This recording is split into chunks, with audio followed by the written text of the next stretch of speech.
Okay dear students, next हमारे पास जो loop है, लूप्स की कैटेगरी में विजुअल बेसिक के अंदर उसको कहा जाता है फॉर ईच नेक्स्ट लूप। तो यहाँ पे आप देख रहे हैं कि एक कीवर्ड का इजाफा हुआ है विच इज ईच।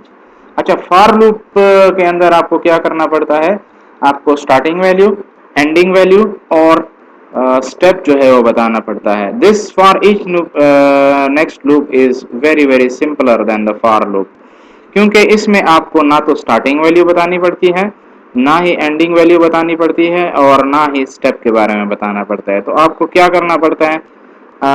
आपको सिर्फ और सिर्फ उस ऑब्जेक्ट, उस कलेक्शन का नाम और एक काउंटर जो है वो चाहिए कि जिसके जरिए आप जो है इस लूप को इटरेट कर सकें। सो एक्चुअली इसको इस मिसाल की मदद से हम लोग देखते हैं और इसका सिंटैक्स भी देखते हैं कि how it is actually different from a standard for loop.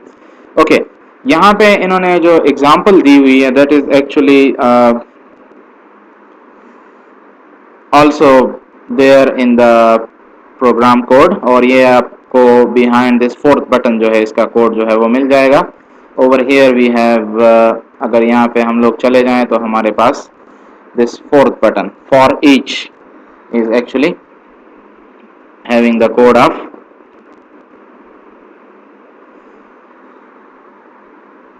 this for each loop. So this button is actually having the code of for each loop. Okay, for each loop जो है, जिस तरह मैंने आपको पहले बताया कि इसमें आपको स्टार्टिंग, एंडिंग वैल्यू और स्टेप के बारे में नहीं बताना पड़ता, और एक्चुअली आप सिर्फ इसको एक काउंटर जिसके जरिए ये इटरेट करता है और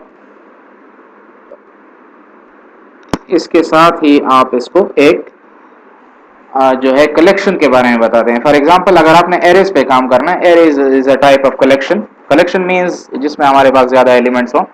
इसी तरह एक कुछ और डेटा स्ट्रक्चर्स है लाइक एरे लिस्ट, जिसका आगे नेक्स्ट लेक्चर्स में जिक्र होगा। सो एक्चुअली आप क्या करते हैं, आप सिर्फ इसको काउंटर और कलेक्शन के नाम की मदद से जो है वो कंट्रोल कर सकते हैं। The rest is all done by the loop itself. So form designer के अंदर इन्होंने क्या किया हुआ है, लिस्ट जो है वो सेम इस्तेमाल किया हुआ है। The same list is actually used for displaying the values of for each loop. For each loop का जो बटन है, इसके बिहाइंड इन्होंने यहाँ पे कोड लिखा हुआ है जो कि बुक में भी यहाँ पे मेंशन है on page number 114 and page number 115। Okay, तो स्टेप 1 में इन्होंने क्या किया हुआ है, एक बटन ऐड किया हुआ है। सेम प्रोजेक्ट में इन्होंने एक बटन जो है वो यहाँ पे ऐड कर दिया, फोर्थ बटन। और आगे इन्होंने क्या किया है, आगे इन्होंने इसकी एक प्रॉपर्टी सेट कर दी है, name button for next loop, और text property for each loop जो है वो उसकी सेट की है। तो यहाँ पे आप देख सकते हैं, बटन को आप सिलेक्ट कर लें और फिर इसके प्रॉपर्टीज में चले जाएं। नेम प्रॉपर्टी जो है उसका है बटन फॉर ईच लूप, यानी आप कोड में इस बटन को इस नाम से जो है वो यूज करेंगे। सिमिलरली टेक्स्ट जो है वो इन्होंने यूज किया हुआ है फॉर ईच नेक्स्ट लूप। तो आपको इसके ऊपर जो नजर आ रहा है that is actually called as the text of a button. Okay, what they have done, सबसे पहले इन्होंने clear list is over here, यहाँ पे आप देख रहे हैं। हम लोगों ने इसको पहले भी देखा कि क्लियर लिस्ट एक फंक्शन की तरह काम करता है, यानी ये बार बार हर बटन क्लिक के अंदर जो है वो कॉल कर रहे हैं। So clear list is actually right at the top, और एक लाइन का कोड है इसके अंदर, लिस्ट का नाम, आइटम्स और क्लियर। तो ये बेसिकली लिस्ट को क्लियर कर देगा। ये क्लियर लिस्ट बार बार यूज हुआ है, जिस तरह हम लोग फंक्शंस को बार बार यूज करते हैं, कॉल करते हैं, तो इसी तरह ये क्लियर लिस्ट भी बार बार जो है हर बटन क्लिक के अंदर कॉल हुआ है। नेक्स्ट इन्होंने क्या किया है, अच्छा, फॉर ईच लूप का थोड़ा सा अगर मैं आपको सिंटेक्स बता दूं कि फॉर ईच लूप कैसे काम करता है, तो सबसे पहले आपको एक अदद जो है वो काउंटर चाहिए होता है। काउंटर जो है वो बेसिकली आपको उसी डेटा टाइप का रखना पड़ता है जिस डेटा टाइप का आपका कलेक्शन है। अगर एरे हमारे पास स्ट्रिंग है तो आप इसका काउंटर भी स्ट्रिंग रखेंगे। अगर एरे हमारे पास इंटीजर वैल्यूज पे मुश्तमिल है तो आप इसका काउंटर भी इंटीजर वैल्यूज रखेंगे।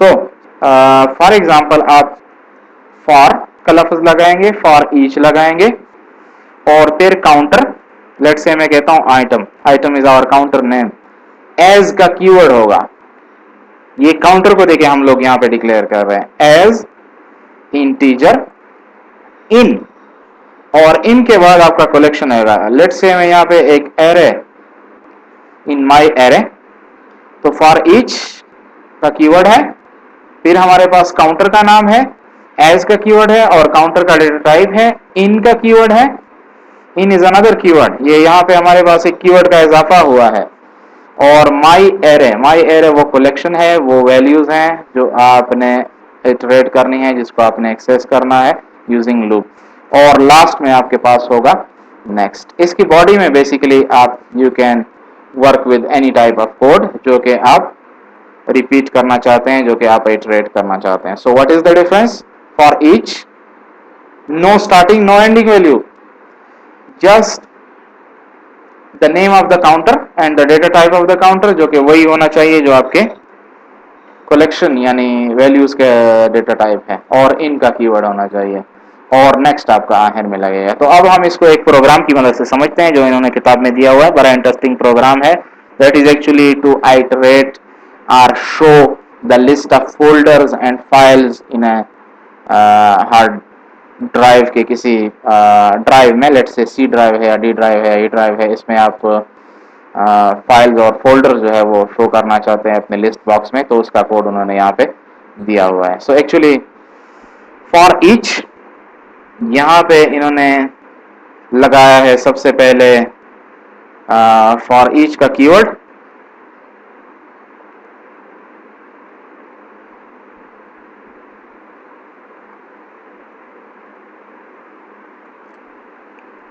This is for each keyword.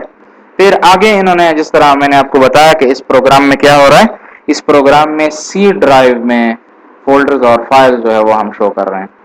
तो ये फोल्डर्स और फाइल्स क्या होते हैं? कलेक्शन होते हैं। तो कलेक्शन का मतलब ये है, इसके लिए एक लूप की जरूरत पड़ेगी, और फॉर ईच लूप जो है वो इसके लिए सबसे आसान तरीका है, क्योंकि हमें नहीं पता कि कितने हमारे पास फाइल्स और फोल्डर्स सी ड्राइव के अंदर मौजूद हैं। सो एक्चुअली इसके बाद क्या है? इसके बाद काउंटर है, क्योंकि फाइल्स और फोल्डर्स जो है वो यूजुअली उसके नाम जो है वो स्ट्रिंग होते हैं, तो आपने यहाँ पे काउंटर को जो है एज ए स्ट्रिंग डिक्लेयर करना है, और उसका नाम है str फोल्डर। इन का कीवर्ड होगा, इन का कीवर्ड का मतलब ये है कि बेसिकली कलेक्शन, इसके बाद कलेक्शन आ रहा है। अच्छा, यहाँ पे कुछ बिल्ट इन लाइब्रेरीज यूज हुई हैं। My my actually refers to your system dot computer, आपके पीसी की सेटिंग्स, पीसी की जितने भी हार्डवेयर सॉफ्टवेयर सेटिंग्स है तो वो आप माई डॉट कंप्यूटर के जरिए एक्सेस करते हैं। Dot file system, file system basically आपके फाइल्स और फोल्डर्स को एक्सेस करने के लिए आप माई डॉट कंप्यूटर लाइब्रेरी के अंदर फाइल सिस्टम जो है वो कॉल करते हैं। और फाइल सिस्टम का एक मेथड है जिसको गेट डायरेक्टरीज कहा जाता है, ये बेसिकली आपको किसी भी ड्राइव के अंदर डायरेक्टरीज एक्सेस करके देता है, तो वो आप यहाँ पे कॉल करते हैं। अच्छा, इसके अंदर आप डायरेक्टरी जो ड्राइव की वैल्यू है या फोल्डर है वो बेसिकली पाथ यहाँ पे आप देंगे, और वो बेसिकली आप देंगे with in the double quotes. तो ये एक्चुअली हमारे पास एक बिल्ट इन लाइब्रेरी जो है वो यूज हुई है, और यहाँ पे हम फाइल सिस्टम जो है वो एक्सेस कर रहे हैं, और उसकी डायरेक्टरी जो है वो हम वन बाय वन शो कर रहे हैं against the button click. Button जब क्लिक होगा तो ये लूप जो है वो सी ड्राइव को आइटरेट करता हुआ उसमें जितने भी डायरेक्टरीज हैं वो आपके लिस्ट में शामिल होगी। लास्ट स्टेप क्या होगा? इस डेटा को लिस्ट में शामिल करना। So lst data dot items dot add और str फोल्डर। str फोल्डर हमारे पास वो काउंटर का जो एक एक फोल्डर को एक्सेस करने के लिए हम लोगों ने फॉर ईच के स्टार्ट में यहाँ पे दिया था, और नेक्स्ट का keyword, that is actually the closing of this loop. So this code actually does what? This actually, यहाँ पे आप सी की जगह डी ड्राइव या कोई और पाथ या इस तरह का कोई वो दे सकते हैं जहाँ पे फाइल या फोल्डर्स मौजूद हों, तो वो भी आप यहाँ पे ट्राई कर सकते हैं। तो इसको अगर हम लोग यहाँ पे रन करके देखें, और फोर्थ जो हमारे पास बटन है उसका कोड अगर हम लोग यहाँ पे देखें, so that will actually list the drives of our C, list the folders of our C drive. Okay next जो है इसका है हाउ इट वर्क्स। तो हाउ इट वर्क्स में इन्होंने एक एक स्टेप जो है वो एक्सप्लेन किया हुआ है। अच्छा, यहाँ पे हमारे पास for each loop fourth button है हियर।